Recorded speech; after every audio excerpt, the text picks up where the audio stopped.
Welcome to Stranger Connections, where I celebrate wonderfully weird people and quirky stories. I'm your curious beast and host, Lisa David Olson, the practically world famous business humorist, interactive speaker, and speaker trainer. So reach out if you want me to help reignite your team or event, or you want to start your journey to the TEDx stage. Well, you may have heard the word vibe. You know, V like Victor, vibe, to vibe. It's a noun defined as the exchange of energy between you and the world. But that's not enough. I need to know more. Please welcome Jason Delgandio. Hi, Lisa. How are you doing? Good. I saw your stuff and I'm like, I need to know more about his stuff, which is the 20-minute vibe. So I'm going to ask you my Lisa like questions, which is, so what, you some kind of hippie or what? Perhaps so. I might have a little hippie in me. I wouldn't classify myself as a hippie, but I'm very comfortable around hippies. Having said that, though, I think that the experience of the vibe is all around us. It's not just relevant to hippies. So, for instance, you are a comedian, you are a performer, and I would assume that when you are on stage, um, you are attuned to the energy of the audience. It's what drives your performance. Absolutely. Um, Great example. right. It drives your charisma, and I would say that's true for athletes, for musicians, for public speakers, etc. Right. And so, although in our society we tend to associate the word vibe with hippies, which I understand why, I think it's much more widespread than that. In fact, I would invite your listeners for the next week or so to take notice of how often they either use the word vibe or they hear the word vibe, and I guarantee within a week of time, they'll be so shocked and surprised how often they come across the word. Wow. Okay, so here in the Midwest, that's like seeing white-tailed deer, the deer running away from you. So now we're going to exchange that with the word vibe. And so is it related at all? Is the vibe related at all to adrenaline or being excited? I would say it's related, but not the same thing. So, I am a scholar, I'm a thinker, I'm an intellectual, I'm a philosopher, and I take the vibe as a site of intellectual investigation, right? And so, for me, I want to categorize the vibe as its own phenomenon and as its own experience. And so, we can think of the human being, the human experience, as involving a variety of affective experiences, affective with an A, right? So, emotions, psychology, adrenaline, nonverbal communication, vocalics, paralinguistics, not what you say, but how you say it, but also this other thing that we call the vibe. So, as you said earlier, the exchange of energy between you and other people. Now, of course, the question becomes, what do you mean by this word energy? Because that can mean all kinds of things, right? So, for instance, is this energy physical or metaphysical? Is it material or immaterial? Is it spiritual or scientific, or perhaps it's all of these things? And so, although I offer up a definition, I don't want to use just one paradigm to understand this because we're all different human beings. We all have different experiences. And so, I try to invite people to access this thing they call the vibe in whatever way they see fit. So just to be aware is the first step. And you have a fantastic website and it's all around the 20-minute vibe. So what would one do with a 20-minute vibe? That sounds exhausting. It sounds like I have to do something like jogging. um, the reason why it's called the 20-minute vibe um, is that most people don't have time for to study the vibe for for years and years and years and decades, and so I'm offering up short bursts of information that's accessible, that is manageable. So, for instance, spend 20 minutes a day thinking about the vibe and experiencing the vibe, as opposed to 20 years or 30 years or 12 hours a day, etc. So I'm essentially offering up vibe related content and very accessible chunks of information.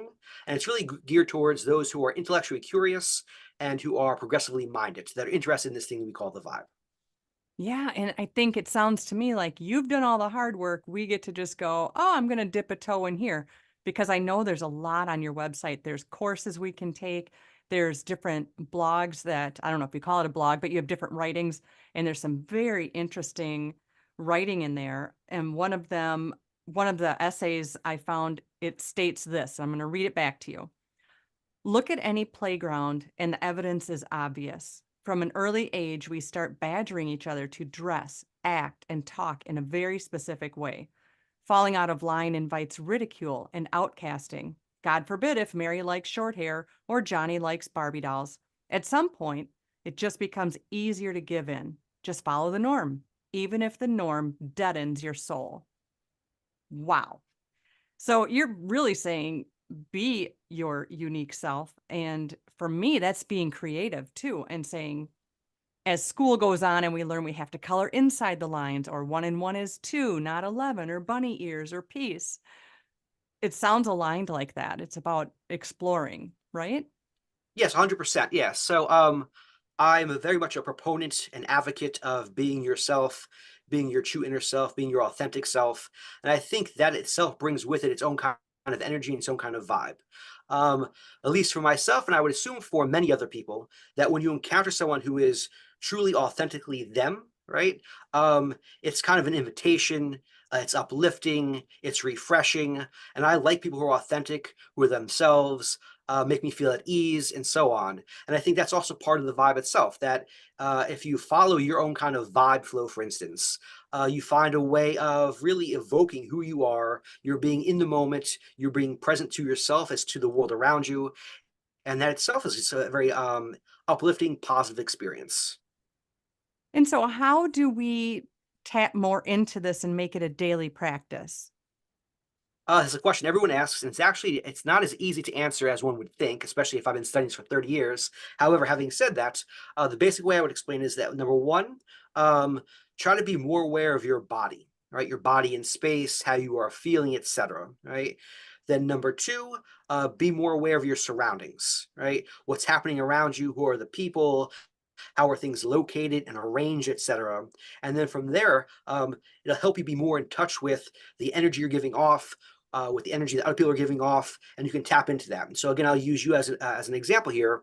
When you're on stage, you have to be aware of your body, you have to be aware of your audience, and then somewhere in between there, you have to negotiate and navigate that playing field, right? And I think that is kind of the exchange of energy that we're talking about.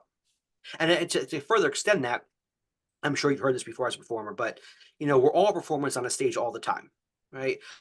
Whether you're actually on a stage, or you are teaching, or you're at the grocery store waiting online, whatever the case is, in some way you're always playing out some kind of script in your mind relative to our society, to our culture, to expectations, etc. Right? And so the vibe is helping us to further along that whole process, but hopefully in a way that's more freeing and more enjoyable. Oh, I like that a lot. And it makes it okay to explore that and not just be, for one, yes, we're in the moment, but also digging deeper and allowing to go, but why does it feel like this? Or why am I attracted to go talk to that person at the party?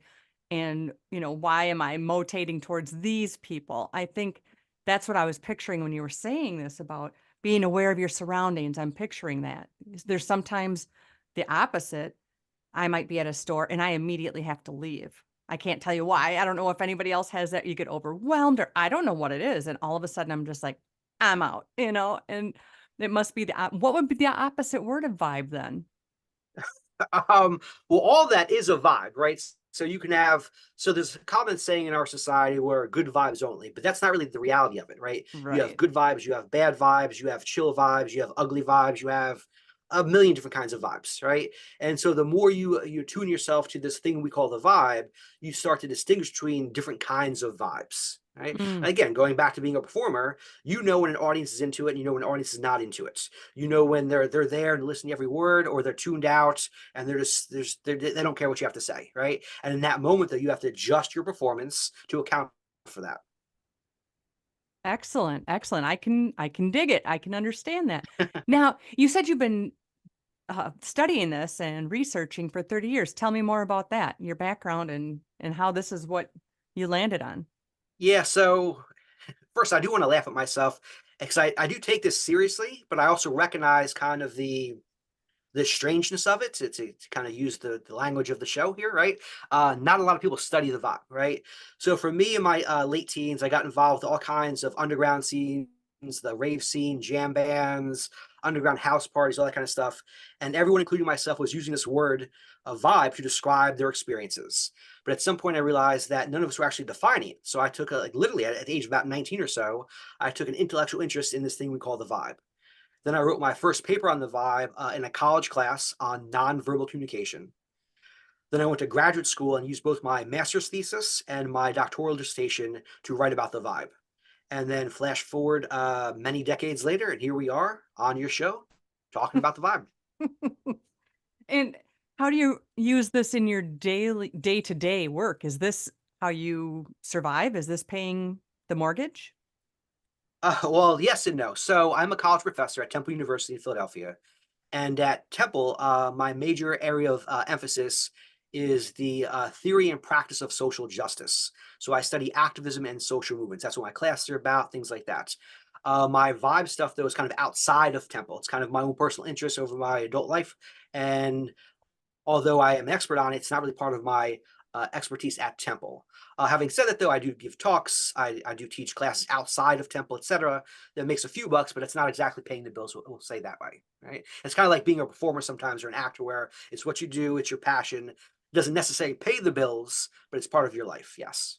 Yeah, you just described me. Heck yeah. I'm a speaker, but believe me, I'm working the 9 to 5. It's more like an 8 to 4, but yeah.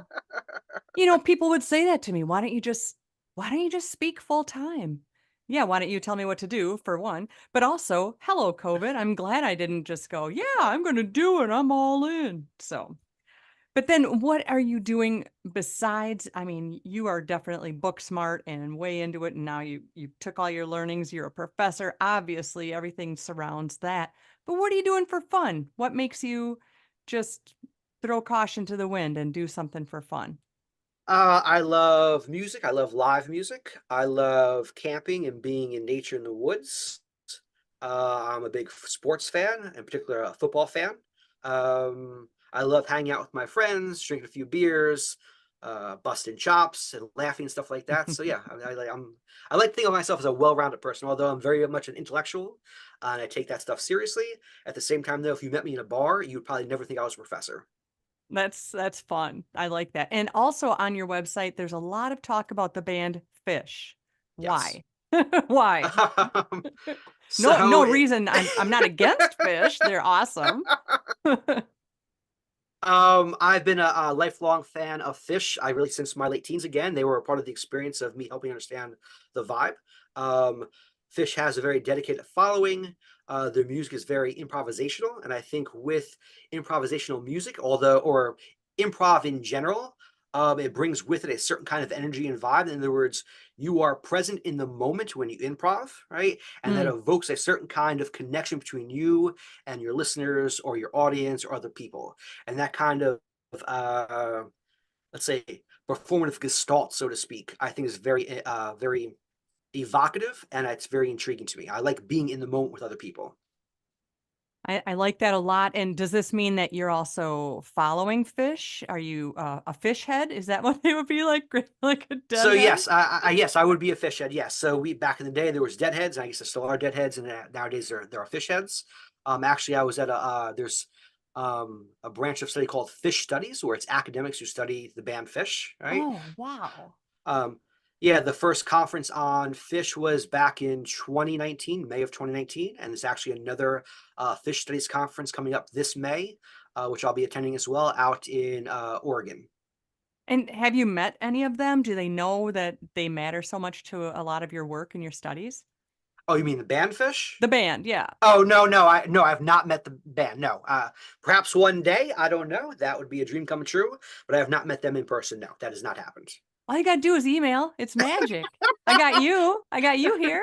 Well, I tell you what. You tell your people to get in touch with their people, and their people get in touch with my people, and we'll have a big party. Well, let's talk a little bit about the courses that you offer. There's a few different things. People can go to your website, the20minutevibe.com, and check out some different courses. So currently, I have two courses up, although more coming in the future. My first course was entitled What is the Vibe?" An Introduction. It's about 2 hours long, and I just kind of walk through my own philosophy of the vibe, what it is, how to define it, how do other people talk about the vibe. In other words, we're surrounded by vibe talk all the time, and trying to delineate what people are talking about. I go through different kind of traditions, look at it from a spiritual side, look at it from a scientific side, etc., and hopefully people will walk away with a more expansive and also a deeper understanding of the vibe. Then the second course I have up there that I just posted, I believe, over the summer, it's about sports and the vibe. So I was trying to look for a topic that is more accessible to a wider audience. And I thought sports would be a great experience. So, for instance, it's the bottom of the fourth quarter, you're down by a touchdown, 80,000 fans are screaming, and you feel the electricity in the stadium, right? So the Mm. sports vibe. So in other words, how do we as fans understand the experience of the vibe or energy in watching our teams, cheering for our teams, etc., but also the experience for a coach, the experience for an athlete relative to peak performance, being in the zone, and so on. Have you had anybody give feedback that they've taken your course or just tapped into it more and how that might have changed something that they thought, whether it be sports or not, but anything that any kind of feedback that somebody could give as an example of how it helped them or made a difference? I would say the general feedback is usually that um, they never really thought this deeply about the vibe, right? Most people just use it as a catchphrase, like, it's like almost like a catchphrase or a metaphor for emotion or a feeling. But then once you stop and actually think about the vibe, it kind of opens up your own experience, and you can start to put words and ideas to your own feelings. In other words, you have now a language to understand your experience of the world. Well said. And I'll say it again, 20minutevibe.com. Check him out. And before I let you go, Jason, I need to know if you have a dare or a prank story, one you've done or had done to you. So this relates back to me being a sports fan and enjoying sports and whatnot. So I have a tattoo on my back shoulder of the logo of the Philadelphia Eagles, which is a football team in the NFL. Now the catch is though that I'm a New York Giants fan. So I'm a diehard Giants fan, and the Giants and Eagles are arch enemies. And essentially, the long story short is I lost a bet. So a few years back, I think it was summer of 2017, I was hanging out with my buddy Michael and I. We're having a few beers, hanging out, and he's an Eagles fan. He's talking all kinds of smack about how the Eagles are going to win the Super Bowl. And I say, look, I'll tell you what. If the Eagles win the Super Bowl, I'll get a tattoo of the Eagles on myself. And he had no skin in the game. I didn't say, well, if they lose or anything, like, he has to get a tattoo. And I was like, there's no way they're going to win the Super Bowl. That year they started off, I think, 10-1 or 11-1, the Eagles. And I'm like, I can't believe this is happening. Now their starting quarterback though got hurt. They blew out his knee. So I'm like, oh great. I'm texting him. I'm making fun of him. I got this. I'm in the clear. The backup quarterback comes in. They go on a playoff. They go on a playoff run and they win the Super Bowl. And now I have a tattoo on my body of the team I hate the most in the NFL. And it wasn't even a money thing. It was just you were talking smack. Right, exactly. Yeah, he was so confident they were going to win the Super Bowl. And again, this is 2 months before the season starts. I'm like, there's no way they're winning the Super Bowl. No one thought they were winning the Super Bowl. They weren't even supposed to win the division. And then I personally got it on my back shoulder, so I don't have to see it every day. Right. But now during this, and I forget I have it in the summertime at the beach. Though people say, "Hey, go Eagles, go Birds, love your tattoo." So I'm like the scarlet letter here. Like I have this thing on my body that I hate. And if you ever covered it up, would that make you not holding out on what you promised that you would do? Well, at this point, it's been what about 6 or 7 years. So at this point, I'm like, well, can I let this go? Can I get it removed or do something with this? I mean, I paid my dues. I was Right. honest. I held by my bet, but it might be time to let go of this tattoo. Yes, I agree. It might be time to move on. And it does cover your entire back is what I'm Oh no, no, picturing. it's No, I not that know. big. It's oh no, no, it's. But you can see it though. Like it's not that small. Like if you walk by and I don't have my shirt on, you will see it. Yeah, if you've got strangers walking by with sports analogies just because they saw you, yeah, it's big enough to be seen across the beach. Wow, that is a really great story. You are so interesting, and I'm honored to have had you as a guest, Jason Delgandio, and remember we can only be strangers once, and that I invite you to stay weird. I appreciate that. You too.